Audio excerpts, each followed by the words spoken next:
अस्सलाम वालेकुम जी, क्या हाल चाल है आप सबके। आई होप कि आप सब बिल्कुल खैरियत से होंगे। So welcome back to my channel. तो जी सबसे पहले तो जो भी मेरे नए सब्सक्राइबर्स हैं उनको बहुत ही प्यारा सा वेलकम, और जो ऑलरेडी इसको वॉच कर रहे हैं वो लोग ऐसे ही इसको वॉच करते रहा करें और ज़्यादा से ज़्यादा शेयर किया करें, कमेंट किया करें। तो कमेंट करके मुझे फीडबैक लाजमी देना आप लोगों ने, मुझे बहुत मोटिवेशन मिलती है। मुझे लगता है कि आप लोग मुझसे कुछ बात कर रहे हैं, अगर आप लोग मुझसे कुछ भी शेयर करना चाहते हैं तो लाजमी शेयर कीजिएगा।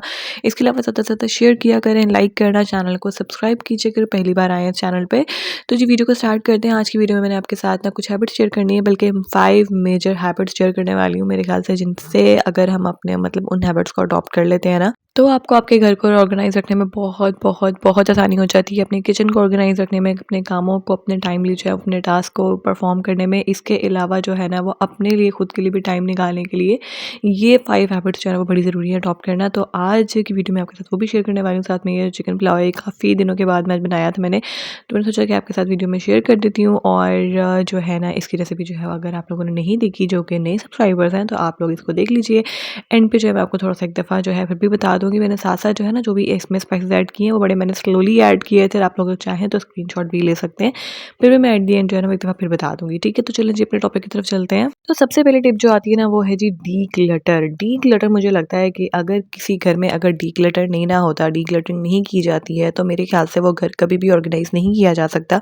बल्कि कभी-कभार ऐसा होगा, फिर एक टाइम ऐसा आएगा कि मतलब उस उधर सामान का, चीज़ों का इतना ज़्यादा कोई अंबार खड़ा हो जाएगा ना कि फिर मतलब उस घर को ऑर्गेनाइज़ करने के लिए आपको ना लोगों को बुलवाना पड़ेगा, और सफाई-सुथराई जो है ना वो एक डीप क्लीनिंग का प्रोसेस स्टार्ट हो जाएगा। तो मतलब अगर आप लोगों ने चीज़ों को सँभाल के रखना ही है, चीज़ों को इकट्ठा करके रखना ही है, जमा करके रखना है ना, तो उसका कोई फ़ायदा नहीं है। बल्कि आपको पता क्या है, अगर हम लोग चीज़ों को निकालते नहीं ना हैं, जब तक अपनी जो चीज़ें हैं उनको डीक्लटर नहीं ना करते हैं, जो चीज़ें मतलब यूज़ में नहीं है, जो चीज़ें मतलब बेशक वो ख़राब ना भी हों, बस वो यूज़ में नहीं है, तब भी हमने सँभाली हुई है, तो यकीन करें कभी भी बरकत भी नहीं रहती है। तो अगर हम इस्लामिक पॉइंट ऑफ व्यू से भी देखें ना, तो ये चीज़ अगर जिस चीज़ में कोई बरकत ही नहीं है, तो फिर उस चीज़ को रख के क्या फ़ायदा है। तो बेहतर यही है कि आप लोग ज़्यादा से ज़्यादा चीज़ों को डीक्लटर किया करें। एक बड़ी सिंपल सी एग्ज़ाम्पल देती हूँ, हमारे जो फ्रिज होते हैं ना, उसमें अक्सर ही जो है ना, महीने 2 महीने बाद ना कोई ऐसी चीज़ होती है, कोई ना कोई ऐसी बॉटल पड़ी होती है जो फ़ारिग होती है, जो मतलब एक्सपायर हो गई होती है, जिसको हमने देखा ही नहीं होता। अक्सर स्पेशली जो हमारे डोर्स होते हैं ना, जो फ्रिज के डोर्स होते हैं, उनमें हमने चीज़ें छोटी-छोटी मतलब सँभाल के रखी होती हैं। इवन कि जो ये जो सैशे नहीं होते, ये जो केचअप के छोटे-छोटे वो जो पैकेट सैशे आते हैं, तो वो भी हम रख लेते हैं। मतलब उनकी भी एक्सपायरी डेट निकल जाती है, वो यूज़ में तो आते नहीं, लेकिन सँभाले होते हैं, पता नहीं किसके लिए हम लोग सँभाल रहे होते हैं। तो अक्सर हम लोगों ने मेडिसिन रखी होती हैं, कुछ इस तरह की कोई ट्यूब वगैरह रख लेते हैं, कुछ अक्सर रख लेते हैं। इस तरह की होती है ना कुछ चीज़ें जो हमने जो ट्यूब्स वगैरह होती हैं वो भी हम फ्रिज में रख देते हैं। इसके अलावा कुछ सिरप रखे होते हैं, कुछ केचअप वगैरह की इस तरह के सैशे होते हैं। इसके अलावा और भी बहुत सारी चीज़ें होती हैं जो मतलब एक्सपायरी डेट की तरफ जा रही होती है, लेकिन हमें अंदाज़ा ही नहीं होता कि वो ख़राब हो रही है, और हम उनको मतलब जो हमारी फ्रिज भरी हुई है हम उनको मतलब निकाल दें। तो जब वो फ्रिज की क्लीनिंग की बारी आएगी ना, वो जब मतलब काम एक स्टार्ट होगा, तब डीप क्लीनिंग फिर जो फ्रिज की होने वाली होती है ना, उसमें वो टाइम फिर अच्छा खासा लगता है। फिर हम कहते हैं कि इस फ्रिज में टाइम क्यों इतना लगता है, तो वो इसलिए लगता है ना क्योंकि हम लोग साथ-साथ जो है वो चीज़ों को मैनेज नहीं कर रहे होते, प्रॉपर्ली डीक्लटर नहीं कर रहे होते, बस भरे जा रहे होते हैं। और फिर एट द एंड क्या होता है कि उन सब में इतना टाइम लग जाता है कि एक अलग ही मतलब ना जो है ना पूरा दिन चाहिए होता है हमें ऐसे काम के लिए। सो नेक्स्ट स्टेप की तरफ चलते हैं, जो कि है टाइम मैनेजमेंट। तो टाइम मैनेजमेंट जो है ना वो बहुत ही ज़्यादा ज़रूरी होता है किसी भी चीज़ को ऑर्गेनाइज रखने के लिए, अपने आप को ऑर्गेनाइज रखने के लिए।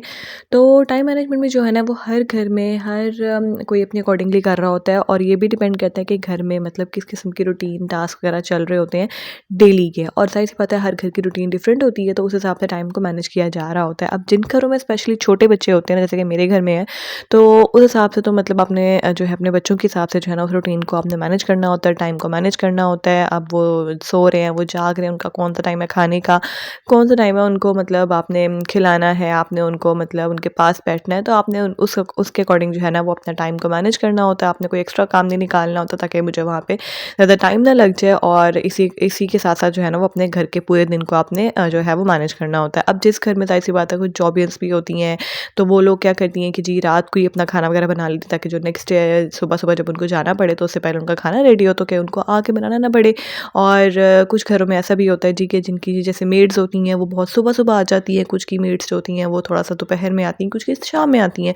तो उसके अकॉर्डिंग जो है वो अपना खाना तैयार कर रही होती हैं, कोई सुबह में कर लेती हैं, कोई शाम में। तो ये सब घर की जो रूटीन है ना वो अपनी होती है और ये हम किसी को नहीं कह सकते कि इस घर में ऐसा क्यों हो रहा है, तो जी आप ऐसा क्यों करते हो, आप ऐसा क्यों करते हो? जैसे कि आपको पता है कि लोग आजकल बहुत ज़्यादा बातें बनाते हैं और बेहतर ये रहता है कि जी आप अपना काम ना जो कर रहे हो ना उसमें लगे रहो। वो मुझे ना किसी की एक बात याद आती है, मुझे ना कोई कहा करता था मैं यहाँ पे बताऊँगी नहीं वो कौन है, लेकिन वो मुझे कहते थे कि ना मतलब जब कोई ऐसी कोई बात करे ना तो बस एक कान से सुनो और दूसरे कान से निकाल दो। मतलब सुनो सबकी लेकिन करो अपनी। तो जी ये चीज़ बड़ी मैटर करती है और बस जो भी है आप अपने काम में लगे रहें और आपको पता है ना कि आप अपना जो काम है, अपना जो भी घर है उसको कैसे देख रहे हो आपको ही पता है।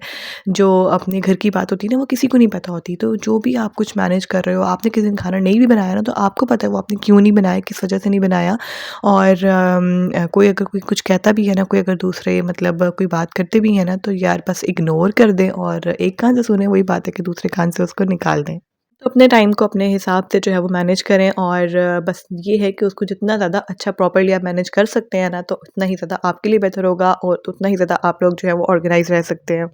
अच्छा नेक्स्ट स्टेप की तरफ चलते हैं जो कि इसी से रिलेटेड है जो हमारा टॉपिक अभी चल रहा है कि जी मील प्रेप। मील प्रेप बड़ी ज़रूरी होती है। अच्छा मैं ना पहले मील प्रेप इतनी नहीं थी किया करती क्योंकि ज़ाहिर-सी बात है एक तो ये था कि तब नई-नई शादी मतलब हुई थी और तब तो स्टार्ट में ज़ाहिर-सी बात है मैं खाना वगैरह इतना बनाती नहीं थी। हमने घर में रखी हुई थी, एक शेफ़ था हमारा, तो जी वो मतलब खाने वगैरह बनाती थी आंटी और ये है कि उसके बाद फिर जब ज़्यादा से ज़्यादा बस ये कर लिया करती थी कि शामी कबाब का एक स्टॉक रेडी कर लिया करती थी, बस इससे ज़्यादा और कुछ नहीं था होता। बाकी जो काम था वो मतलब डेली का रूटीन का तो चलता ही रहता था। लेकिन अब जब मतलब मैंने काम जब खुद स्टार्ट किया उस्मान के साथ ही, तो जब मतलब उस्मान हुआ था उसके बाद ही तो ज़ाहिर-सी बात है फिर अपने कामों को आपने खुद ही सामलाना है ना, तो आपको पता है कि आपने अपने काम को कैसे लेके चलना है। आपने कुछ अगर बनाना है किसी दिन, तो उसकी मील प्रेप जो है वो आपने 1 दिन पहले कैसे कर लेनी है। एक ये बड़ी छोटी-छोटी चीज़ें होती हैं जैसे कि अगर आपने नेक्स्ट डे कोई दाल बनानी है लाइक राजमा बनानी है या फिर कोई चिकपीस वगैरह बनाने हैं, तो वो आप 1 दिन पहले ही अगर आप उनको थोड़ा-सा भिगो देते हो ना रात पूरी के लिए, तो फिर ये कि वो अगले दिन बड़ी आसानी से गल भी जाते हैं और आपके माइंड में भी होता है कि हाँ, आपने भिगोया हुआ है वो चीज़ और आपने वही बनानी है। अच्छा कुछ लोग ऐसा भी करते हैं कि वो अर्ली मॉर्निंग उठ के चीज़ वो मतलब राजमा वगैरह जो होता है, इस तरह की चीज़ जो भिगोने वाली होती है ना, वो उसको पानी में सोक करके रख देते हैं। लेकिन सोचें अगर आपकी सुबह आँख ही ना खुले या फिर कोई भी और वजह हो सकती है, तो आप उसको एक रात पहले ही मतलब वो काम करके बैठ जाएँ मतलब, तो सुबह के लिए कितनी आसानी हो जाती है। दूसरी बात ये कि एक तो शामी कबाब का इस तरह का जो चीज़ों का स्टॉक होता है ना वो लाज़मी आपके फ्रिज में होना चाहिए ताकि कभी अगर आप कोई सिंपल सा फूड भी बनाते हैं ना लाइक दाल चावल जो कि वैसे बहुत मज़े का होता है, लेकिन फिर भी कुछ लोगों के घरों में इसको सिंपल फूड समझा समझा जाता है। ज़ाहिर सी बात है दाल चावल है तो लोग एक टाइम शौक से खाते हैं, एक टाइम नहीं खाते। तो अगर साथ में इस तरह के लवाजमत रेडी हो ना, शामी कबाब वगैरह या फिर अगर आपने कोई कबाब का स्टॉक रखा हुआ है तो वो बना लिया, तो बड़ी मतलब लोग शौक से भी खा लेते हैं और दोनों टाइम खाया जाता है, ठीक है। उसके साथ अगर आपने कोई जो भी मतलब सब्जियाँ वगैरह जैसे आती हैं उनकी आप कटिंग चॉपिंग करके थोड़ा बहुत रख लेते हैं तो आपका 5 डेज़ 1 वीक या 10 डेज़ तक 10 डेज़ से ज़्यादा हो जाते हैं मतलब 1 वीक भी अगर निकल जाता है तो मेरे ख्याल से ये बड़ी अच्छी बात हो जाती है। और स्पेशली जब विंटर्स में हम लोगों ने बनाना होता है अक्सर चाइनीज़ खाने बनते हैं, इसके अलावा सूप बनता है और इसके अलावा बहुत सारी ऐसी चीज़ें बनती हैं जिसमें कटिंग चॉपिंग जो है ना वो अगर पहले से हुई हो ना, जैसे पालक वगैरह और गोभी वगैरह इस तरह की चीज़ें अगर आप कट करके रख लें, मटर वगैरह वो निकाल के रख लें, तो बड़ी आसानी रहती है खाने में। और नहीं ना जब समझ आ रही होती है कि हम क्या बनाएँ तो जी मतलब फ़ौरन से एक आइडिया आ जाता है कि हाँ, मैंने वो कटिंग चॉपिंग करके रखी हुई है, तो बस मैं उसी को निकालती हूँ, उसके साथ में ये डालती हूँ और ये बन जाएगा। तो ये बड़ी ज़रूरी होती है। अच्छा यहाँ पे ना मैं आपको साथ-साथ बता दूँ कि हम लोगों ने आज बनाया था चिकन पुलाव और उसके बाद जी बस यहाँ पे ना हस्बैंड ने मँगवाई हुई थी बेडशीट्स कुछ ऑर्डर की हुई थी और ये बस हमें अभी अभी रिसीव हुई हैं और ये इतनी प्यारी आई थी, मुझे वो पिक्चर में दिखा रहे थे और मैं कह रही थी कि पता नहीं इनके प्रिंट ना मुझे बिल्कुल पसंद नहीं आ रहे। आपको पता है पिक्चर्स में अक्सर ना कलर थोड़े ब्राइट लग रहे होते हैं तो वो मुझे बिल्कुल पसंद नहीं थे आ रहे। सिर्फ़ ये जो सामने आप बेडशीट देख रहे हैं ना पर्पल ग्रे सी ये मुझे पसंद आई थी। लेकिन अभी हम लोगों ने ये बेडशीट ओपन की और ये इतनी प्यारी, इतनी ग्रेसफुल थी और इतने इनके प्यारे कलर्स थे तो मतलब पिक्चर में पता नहीं कुछ अलग ही लग रहा था लेकिन रियल में ये बहुत प्यारी थी और अहमद ने कहा बस अभी ये जो बेडशीट बिछाई हुई है उतरवाओ और ये वाली बेडशीट बिछा देते हैं और मैं साथ-साथ मैंने अब्बू को भी पकड़ा हुआ था, मैं साथ-साथ वीडियो भी बना रही थी कि मैं फ़ौरन से ना इसको देखूँ ये बिछी हुई कितनी प्यारी लग रही थी। तो माशाल्लाह से ये भी बेड भी हम लोगों ने डाल दी थी, साथ में जो साथ वाला रूम था छोटी अम्मी का उस पे भी हम लोगों ने न्यू बेडशीट डाल दी थी, तीनों ही बहुत प्यारी आई थी और आप लोग मुझे कमेंट करके ज़रूर बताना कि कैसी लग रही हैं। और अच्छा मैं अहमद की जब ये हैबिट देखती हूँ ना कि वो कहते हैं चीज़ों को फ़ौरन से यूज़ में लेके आओ। तो मुझे ना अपने पापा की याद आ जाती है। वो भी यही कहा करते थे, घर में कोई भी जब नई चीज़ लाते थे ना, चाहे वो मतलब खाने-पीने की हो, फिर चाहे वो बच्चों से रिलेटेड हो, उनकी कुछ पहनने-ओढ़ने की चीज़ हो या फिर कोई और चीज़, तो वो कहते थे अभी यूज़ में लेके आओ।